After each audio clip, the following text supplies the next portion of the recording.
Welcome to the Ideas on Stage podcast, your regular insight into leadership communication.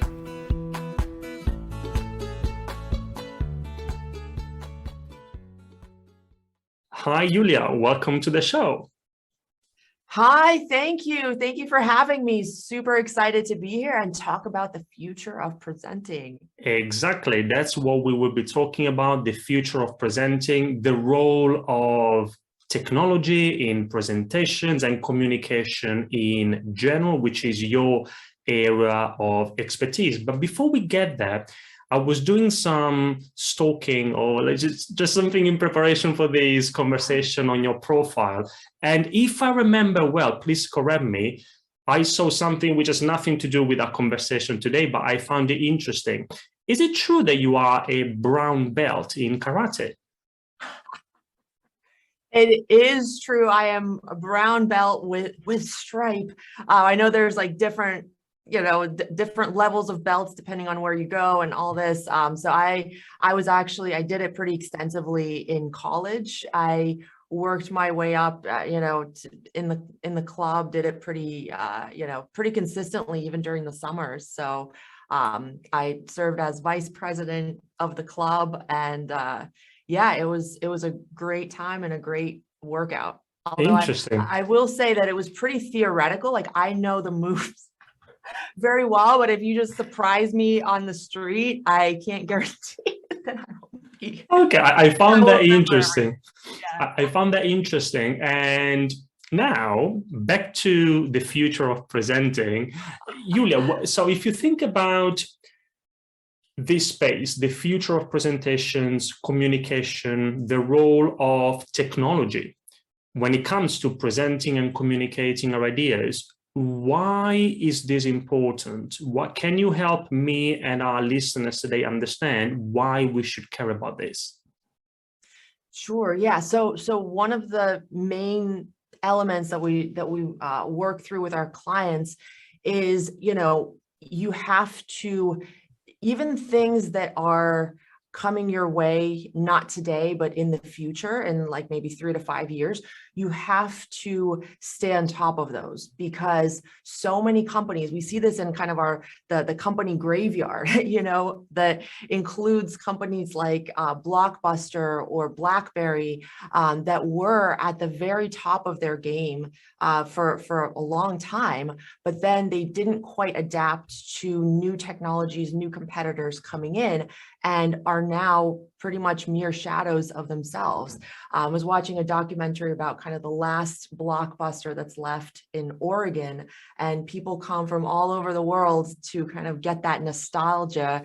And the store has been fighting to stay in business, but they are being pressured to shut down, just like the other stores as well. So it is, we see many companies go into this graveyard. And the point here that we always try to instill in leaders and just professionals overall is, companies are run by people. And so you can fall into the same situation if you as a person are not looking out into the future and trying to adapt to new disruptions coming your way, especially with technology, because technology has been, especially after COVID, has been massively accelerated. And so it's super critical to understand what's coming your way so that you can leverage it faster than your competitors and really start to kind of experiment at the edges so that you can scale up quickly when it does go mainstream.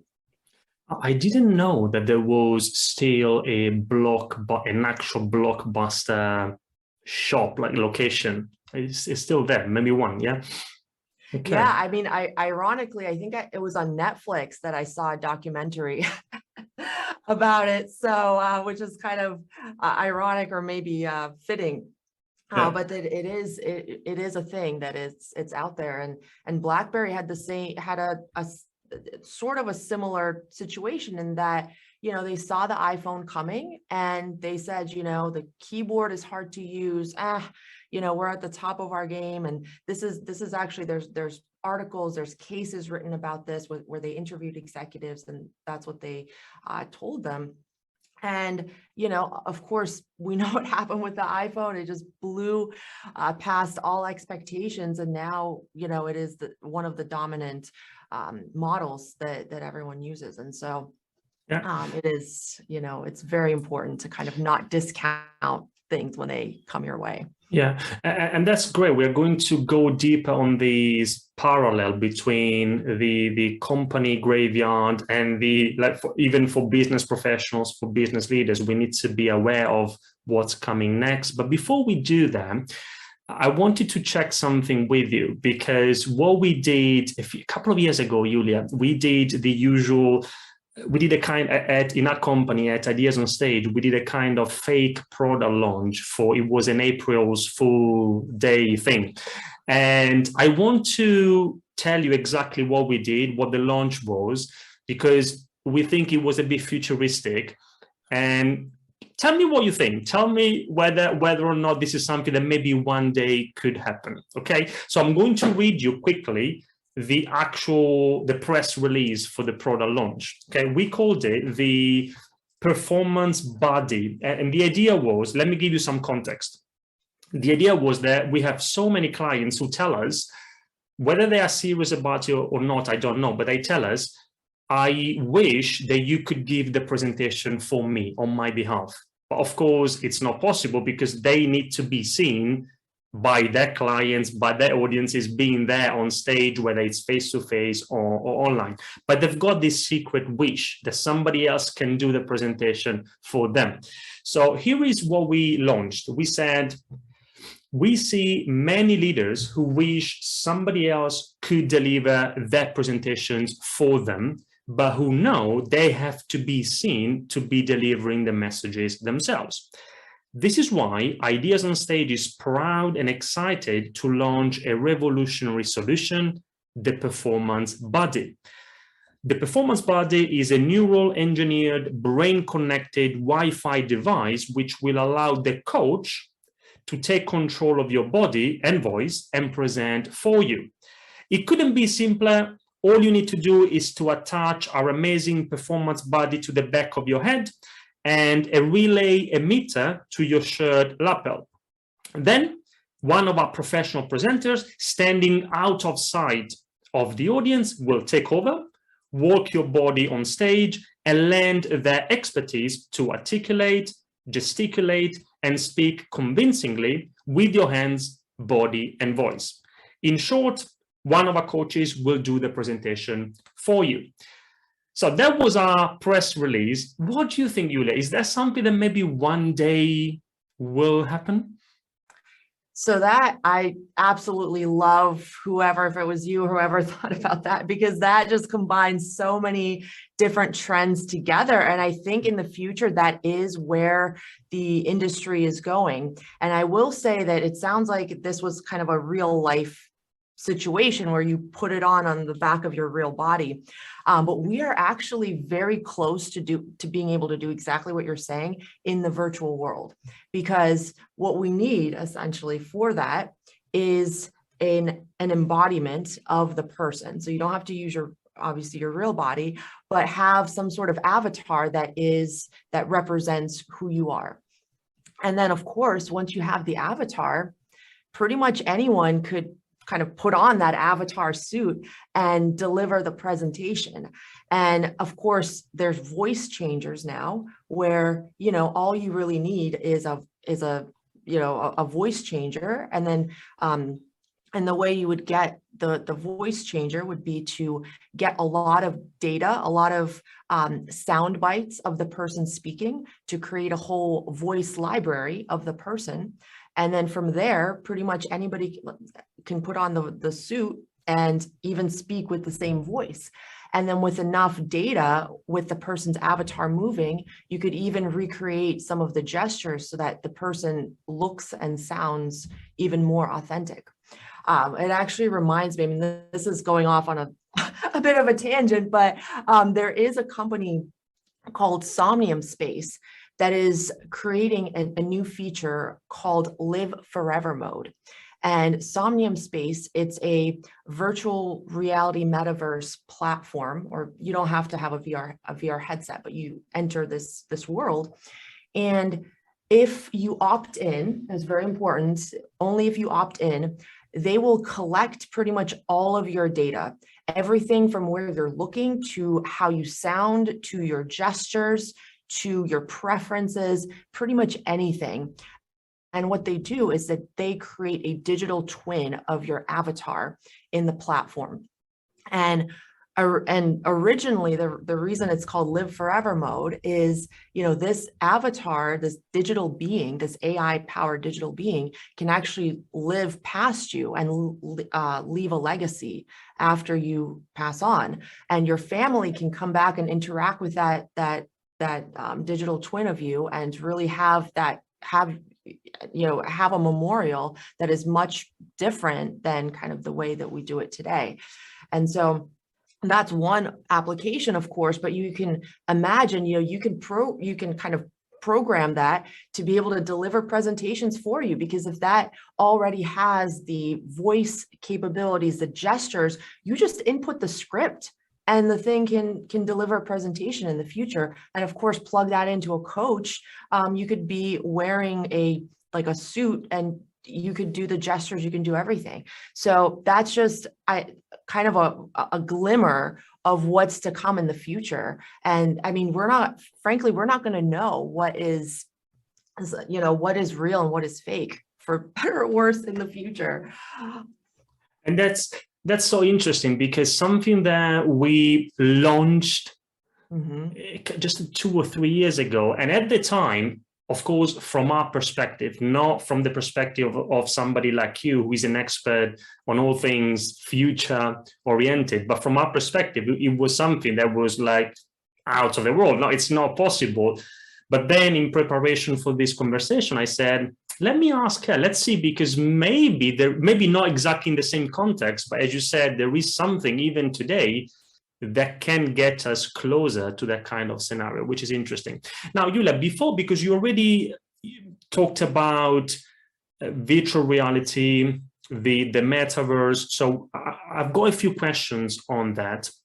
But before that, let me ask you something, because I've got my own view when it comes to technology and tools and communication, and I don't know what you think about it. So please feel free to tell me what your view on this is. Now, here is how I look at things.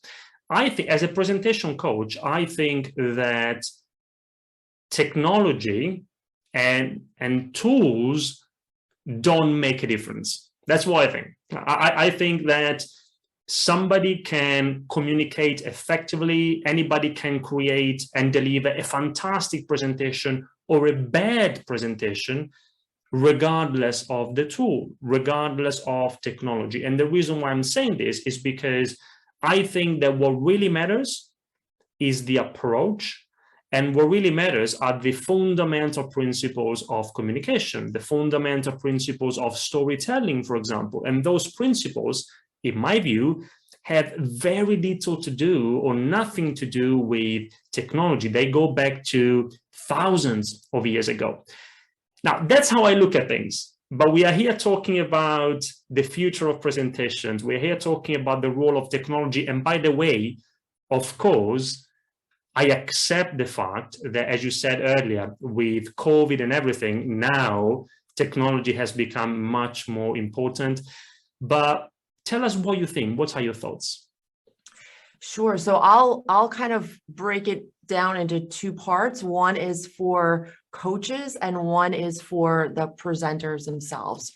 And so if we go to the coaching aspect, and just picking up a little bit on what we were talking about before too, with sort of the coach powering your body and all that kind of thing. I actually feel that technology gives coaches really superpowers that they wouldn't have had without it. And so here are a few very simple examples.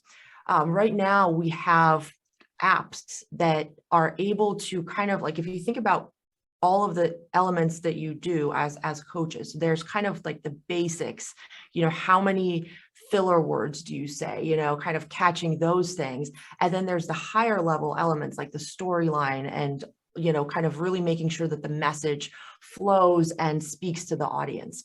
So when you look at the really basic stuff, we have apps now that can handle that for you, essentially. So there are two, for example, Ori and Speako, that are able to, really tell you if you download them from the Apple or the Google store, you speak into them and they give you a readout of all of your statistics, how many filler words you had, how much, how your pacing was, did you have different fluctuation, that sort of thing. And PowerPoint's presenter coach, of course, does the same thing and even integrates your slides. So I think this is an area that coaches can really lean into and embrace even more, because when you're coming to a coaching session and you as a coach, and you've given the assignment to your coachee to kind of practice and send you, or kind of come to the coaching session with those reports, you now have a lot more data to work with. And then you can really focus in on those high level, the storytelling elements that will, really, AI is not good enough right now. It's getting there, but it's not good enough right now to be able to replace that.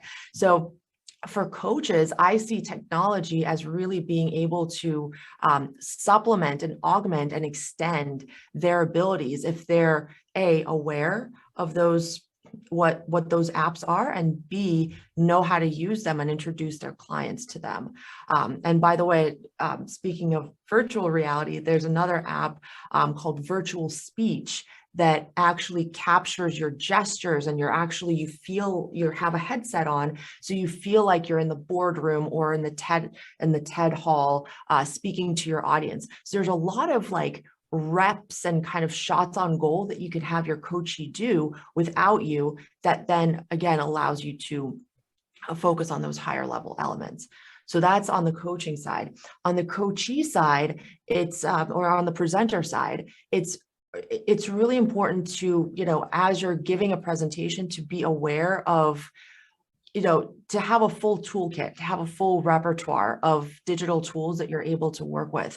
So like if you're giving a presentation that has, that is virtual, or, has a lot of content elements, being able to use elements like, polling, or,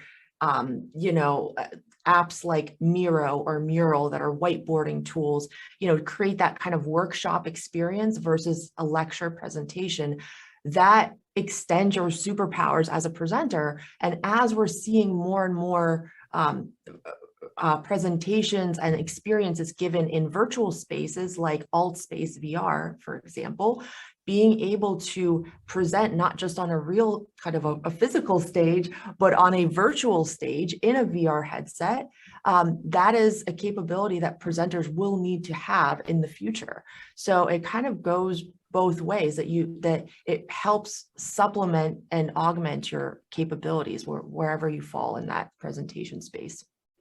Okay, and Yulia, you talked about spaces, virtual spaces. Earlier you mentioned the metaverse and virtual reality.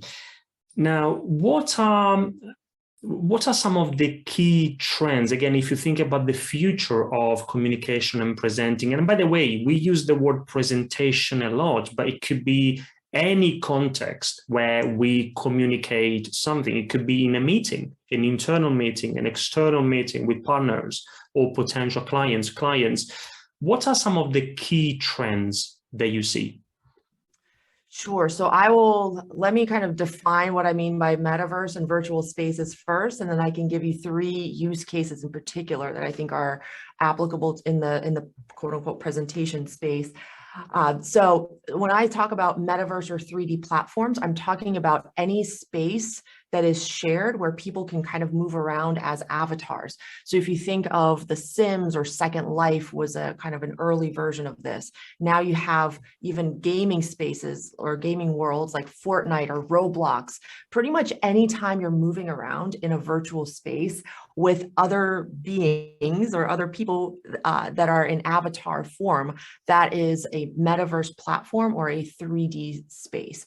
And most of these you can enter through a VR headset, but you don't need to. And in fact, that actually, it's very important that you don't always have to enter with a VR headset because not everyone has one, of course. So that is the virtual space. And why do presenters need to care about this, right? It's still very, very early on, but here are 3 use cases. So the first is the keynote presentation. So, you know, when you have a formal presentation, when you're seeing it on a screen, it's like, it's okay, but and you know, there's high production value ones and all that kind of stuff. But the very first one that I went to that was just mind-blowing was when Microsoft unveiled their mesh platform. And I think it was last year, or maybe 2 years ago. And because I'm a Microsoft MVP, which is kind of a lead user, I was invited to be what I called a troll hunter behind the scenes. So we were kind of on Teams doing chatting in the background, but we were invited to the AltSpace platform experience, and we were supposed to watch the presentation, and anybody who kind of stepped out of line, we had to take it back to the command center. But because it was just so mind-blowing, there were no trolls, like none of us. And out of 80 rooms, nobody saw a single troll. So let me tell you what the experience was. Imagine a stage where a presenter is talking, and most of us were wearing VR headsets, but not all of us. And you can turn around and you can see other audience members there, which is something you can't, I mean, you sort of can see it on Zoom and Teams, like you can kind of like look at people's squares, but to actually be able to kind of look around, see the auditorium, see the space, it was just an absolutely immersive experience. And the presenter was on stage, but the stage was actually in an underwater setting, which again, you can't have, you know, in a virtual or kind of a Zoom environment, unless you have an ocean background or something like that. And there was a big whale shark swimming around the presenter. And it was just incredible. It was a gigantic whale shark just swimming around. And then there were also like these little fish swimming just around our heads, around our faces. And at one point in the experience, there was a little pop-up that said, choose your fish. And you could choose a fish to kind of release out into the environment. So it's a very small thing, but you're kind of you feel like you're kind of co-creating the space along with the presenter. And the presenter, but you know, in terms of how we looked, the presenter was volumetrically captured, which means that he was completely photorealistic. And by the way, I can provide a link to this presentation so that everyone can actually see what I'm talking about here and really see the experience firsthand. And so completely photorealistic, talking as if he was actually on stage. And then all of us were kind of the AltSpace avatars, which is a little bit cartoony, but still like you feel like you're in the space. And then suddenly we were taken through a vortex with the presenter. The presenter took like the entire auditorium into a different world that was an island. And it was just magical as we were going through the vortex with him. And so, you know, it's hard to kind of fully describe the power, but you can see that the creative possibilities are absolutely limitless in this kind of a space. Like as a keynote speaker, you can do way more than just kind of walk across the stage and do some gestures. You can fly across the stage. You can, you know, like take the audience into a whole new world. At the click of a button, you could change the world from an underground or like an underwater setting to the moon or to, you know, Antarctica, something like that. Yulia, sorry to cut you off. Let me enter the conversation here because now, so thank you for this particular example, because now I understand, because I heard you in the past talk about the idea that the future of presentations is 3D rather than 2D, rather than a flat screen, like a Zoom meeting, for example. Now I understand what you mean by that. So that's great.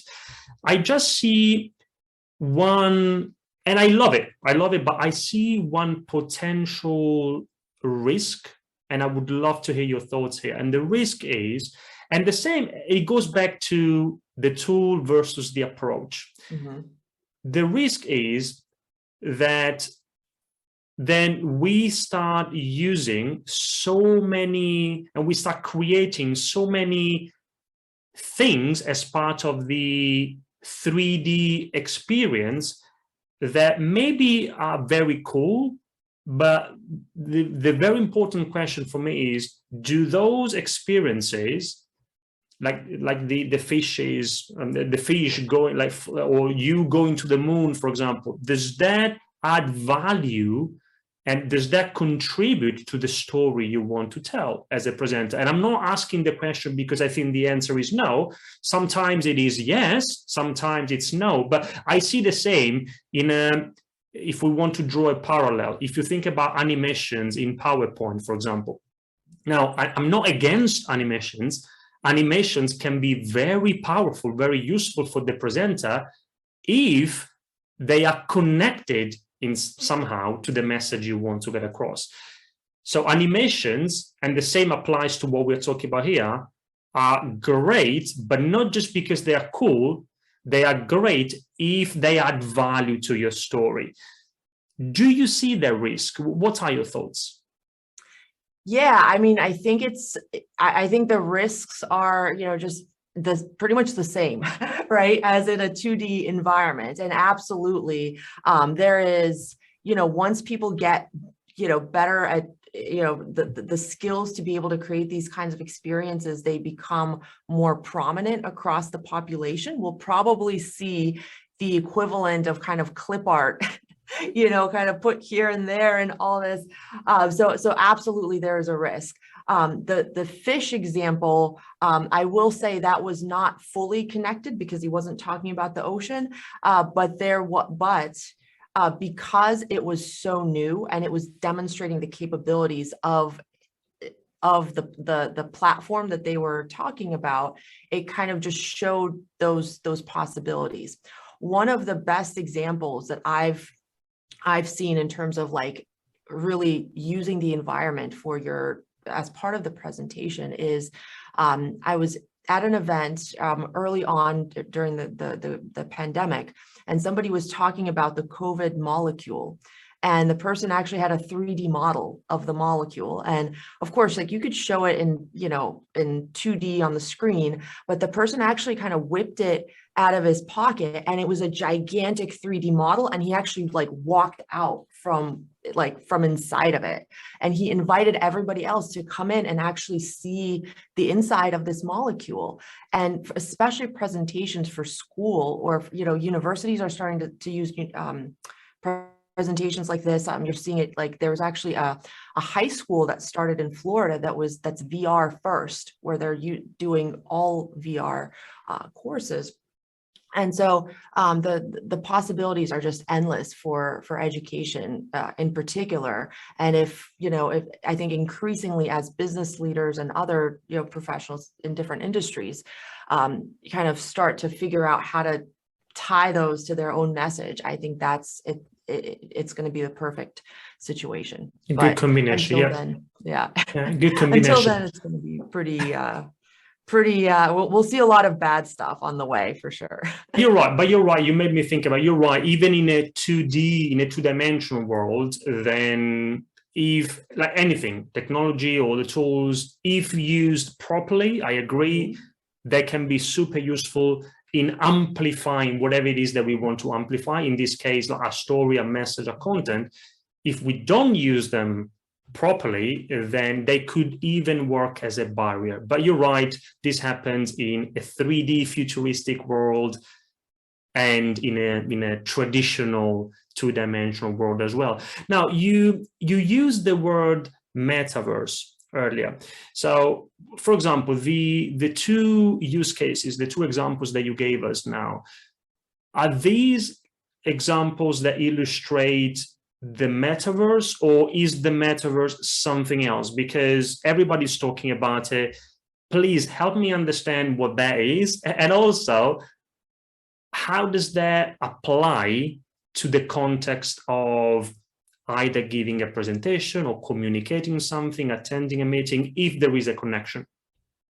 Sure. So I mentioned before kind of the three use cases, and the first one was the keynote. So and so that's kind of a big kind of application, in the sense that, you know, as more and more events go virtual, this is an area where presentation professionals need to at least know what's going on. And I would recommend even trying out, being on a virtual stage, just to see how that feels.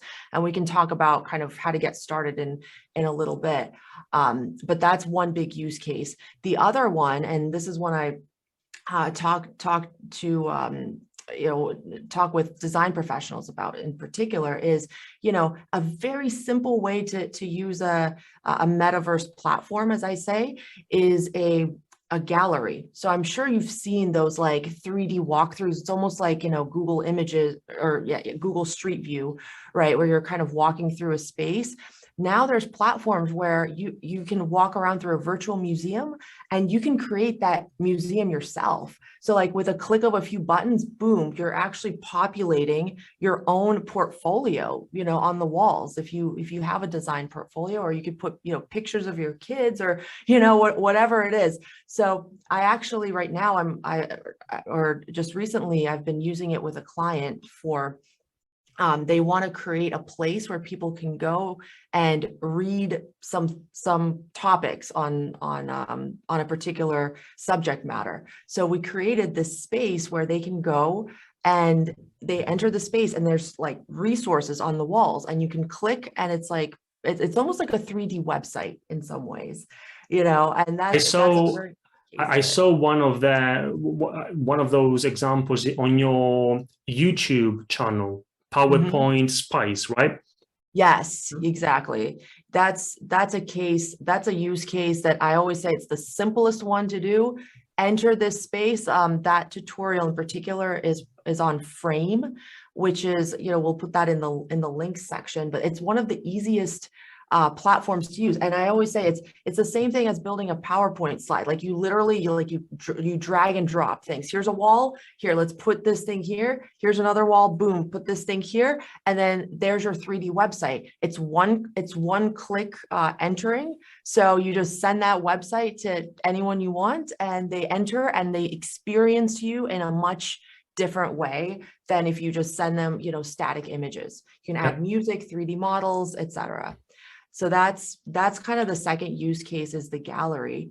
And then the last use case, which you may have seen this too on some of my socials, is the team building experience. So because you have avatars that you can kind of move around, a really interesting part, or really interesting application, is to actually have them interact in new ways. And because you can use the space however you want, you can actually like take pictures of things, you can hide them under rocks, you can hide them, in the trees, and people have to find them. So I like to create these scavenger hunt experiences where people actually see their own stuff scanned in as 3D models or images, and they have to look for it. So that's just one other example where you can sort of do maybe something like that on Zoom or Teams, but it's certainly another, application that's very different. Yeah. And, it was very relevant what you said about the metaverse word exploding. This is really virtual reality and 3D spaces rebranded as metaverse, because Mark Zuckerberg really made the term fly off in the Google rankings last year in October, when he renamed Facebook to Meta. And now the word metaverse has just been, as you said, everywhere in the headlines. But if you kind of keep those three use cases in mind, the keynote, the gallery, and the interactive experience, then really as presentation delivery design professionals, you can actually participate in the metaverse. And then once that goes much more mainstream, you'll have a leg up on everyone else. That's great. Thank you very much again, Yulia, for sharing these examples, because they help me, and I'm sure many people in the audience understand what we are talking about. Let me ask you another question. On the third use case, the team building example, in your experience, because I haven't lived their experience, what about the human connection? Like if we do a in-person team building, then I'm very familiar with that kind of experience and with the connection, the human-to-human connection that you can have in that kind of context. Now, I can see the power of what you are describing and also the many benefits associated with it. Do you think it's possible to recreate the same or a similar, or anyway a useful human-to-human experience and interaction, even in this kind of world? Absolutely. And in fact, I actually think that you can augment the experience and give yourself kind of superpowers as an organizer, because there's so many things you can do in this kind of a world that you can't do in the real world. And so let me start off with kind of how you recreate the same kind of experience. So when you're moving around as avatars in a platform like this, you have what's called spatial audio. So if you're getting closer to a person, you can hear them louder. You can move away, you don't hear them. So, and actually I've been in situations where we're like, we got to go all the way to that corner over there because it's so loud here. You know, it's like everyone's standing here. Let's go, to a different corner, just like in real life, And so that kind of, you kind of get those bump in conversations, the water cooler interactions that so many people miss in kind of just a team or Zoom experience right now. And so that part is recreatable. And as a result, you can do things like say, hey, group one, go to that breakout room, group two, go to this breakout room, and discuss this, whatever. You can actually create voice zones where if people are standing in a certain place, nobody outside of that space can hear them. So you can almost create mini rooms, in a particular conference room. And of course, you can't do that in real life unless you bring, plexiglass barriers there.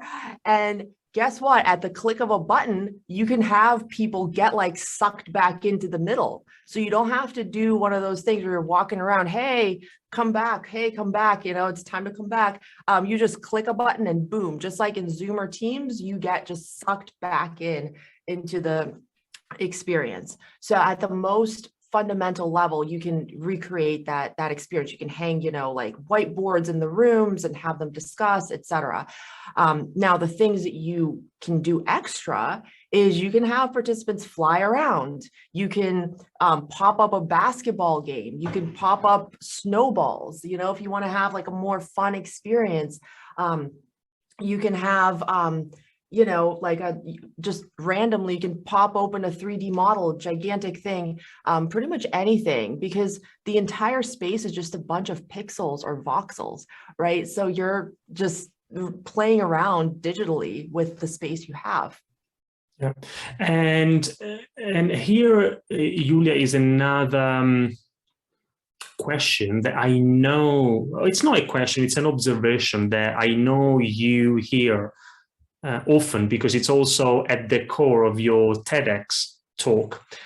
And the observation is that there are many people who say, I get it, it's cool, it's great, I would love to be able to do that, I would love to be able to embrace those kind of possibilities and technologies, but you know what, I'm not tech savvy, I'm not a technology person. So when somebody tells you that, when somebody tells you, I get it, but it's not for me, I'm not a technology person, I'm not tech savvy, what do you think? Yeah, that is when I get very, very passionate when I hear that, any version of that, because, for me, I, just going back, maybe 10 years ago or so, I never really considered myself a quote unquote technology person either.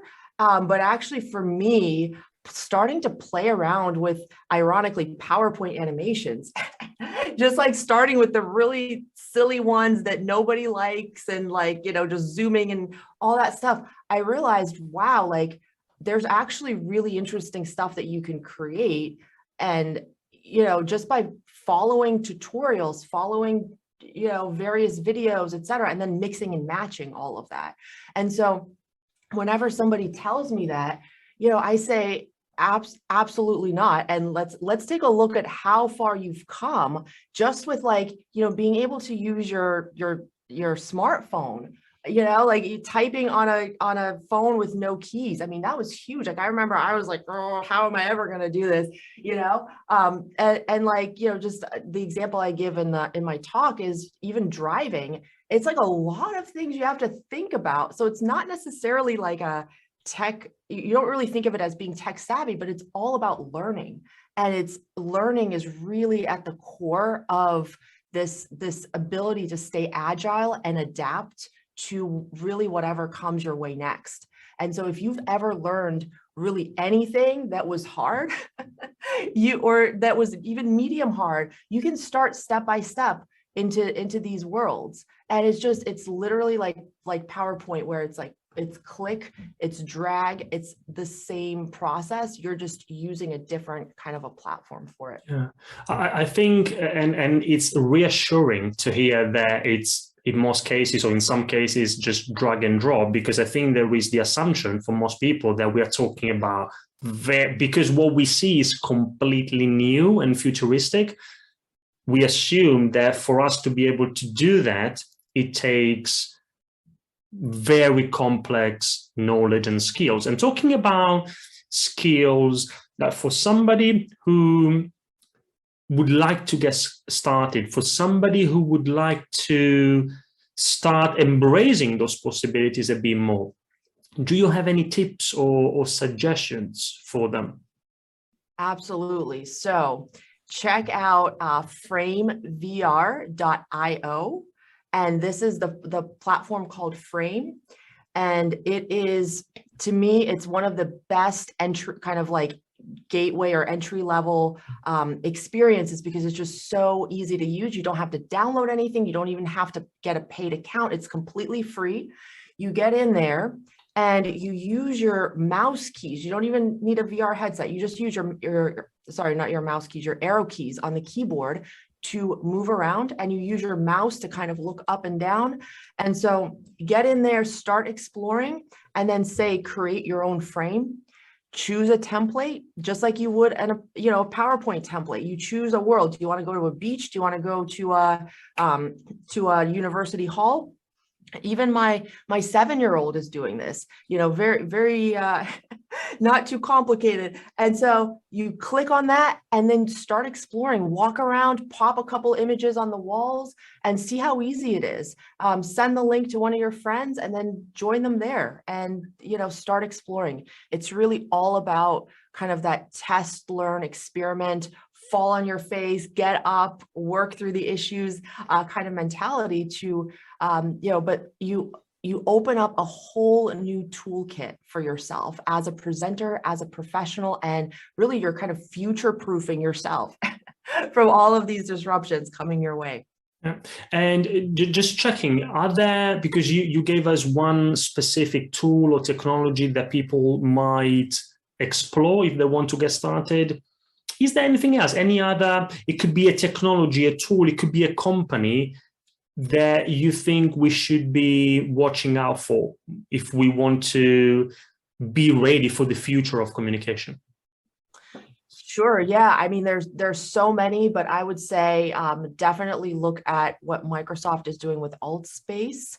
Once you kind of play around with Frame VR, definitely start to look at alt space as well, because it's an even more, I would say, elevated experience, in the sense that there's just more that there's a little bit more that you can do there. That's another platform. I would say, if you want to get news and events and that kind of thing, Inside has I think it's inside.com. They have a newsletter you can sign up about XR, or extended reality, virtual augmented reality, that can come your way, and then you can kind of keep up with the latest news. But I will say that really the best way, without overwhelming yourself, is to start playing around with Frame VR, and then go to their tutorials, see what else you can do, join their Discord, because then you have Discord is an app, kind of a chat, almost like a Slack app, that you can join, and you can talk to the community members there, and you can share your ideas. Yeah, so right. Definitely a lot to choose from. Right. Just for curiosity, for me, you mentioned XR, which means extended reality, which I guess means it could be either virtual reality, augmented reality. Is that correct? Yeah, I mean, before kind of the term metaverse exploded onto the scene in October, I mean, I used to do presentations about just defining the spectrum of virtual, augmented, and physical reality. And XR is usually a term that many people often use to kind of describe the entire umbrella, the whole spectrum of experiences. Some, like Microsoft, calls it mixed reality, because you go from virtual to augmented to real. But that is a term that still many people use to describe kind of like anything that's immersive. Got it. And Yulia, do you have this is a question that I always like to ask, because it's, for me, I love reading, I love books, and you don't have to have a book in mind, but in case you do, and by the way, it doesn't have to be a book, it could be any other kind of research. You shared something already. It could be a podcast, it could be a video. If it's a book, even better. If you think about what we've talked about today, so in general, the future of communication, is there, beyond your own resources, is there a book or another kind of resource that you would recommend for our listeners? Sure. So there are, of course, so many. I would say there's one that's coming out very soon at the time of this recording. It's by Matthew Ball, and I think it's called Navigating the Metaverse. I think it definitely has the word metaverse. It's Navigating the Metaverse. So anything by Matthew Ball is a really great set of resources. Even faster if you want to get your hands on articles and things like that. Kathy Hackle is somebody who is, they consider her the godmother of the metaverse. So she's a Forbes contributor. She has books, she has courses. I actually took one of her academy courses earlier this year. And she's just considered a leading voice in the space. So anything by Kathy Hackle, and then also this upcoming Matthew Ball book is also really good. That's great. Yulia, because you gave us so many practical examples, resources, links, then I'll get in touch with you offline after the conversation with everything that you mentioned. And then it would be awesome if you could send us the links, and then we're going to include them in the show notes. Absolutely. Absolutely. Yeah. I mean, I will definitely send those your way, because I'm always clicking on some of those myself. So we will definitely arm you all listeners with things to follow. Thank you. And Yulia, if anybody wants to, after this conversation, if anybody wants to connect with you, say hi, how and where should they do that? Sure. I would say the best place is on LinkedIn currently. So just send me a connection request, message, smash that follow button. I'd love to hear from you all and kind of chat metaverse or future of presentations anytime. So really would be happy to. Okay, LinkedIn. And before we close, if you think about everything we talked about many things. What's the most important thing? If there's one thing you would like our listeners today to take away or understand or remember, and it could be something, of course, that you told us already, but what is it? What's the one thing you would like our listeners to take away today? Sure. I mean, I forget who said this quote, but it goes something like, if you have to start small, but you have to start. So probably butchered that, but basically do something to advance your knowledge in this space. It doesn't even have to be Metaverse. Like if you haven't used an Ori Speako virtual speech, download the app, try to see how it works for yourself. And if you're a coach, on your coachees, start to experiment in the space.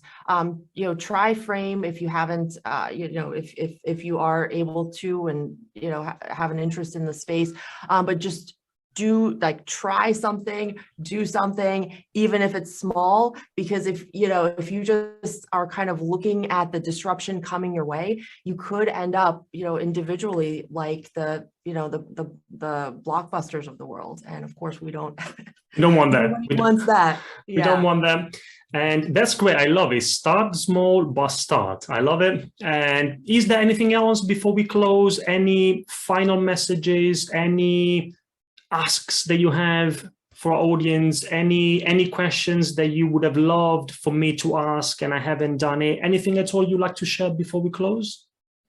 No, I mean, this has been really comprehensive and really appreciate it. And thank you for your time, and for the audience's time for having me. And hopefully I've, piqued your interest to at least take a look at some of the resources and hopefully start to take those small steps, because I also like to use the metaphor of surfing, because the wave is coming. You may not see it on the horizon, but if you sort of practice surfing on the small waves, when the wave does come, you'll be much more ready to kind of surf it than everyone else.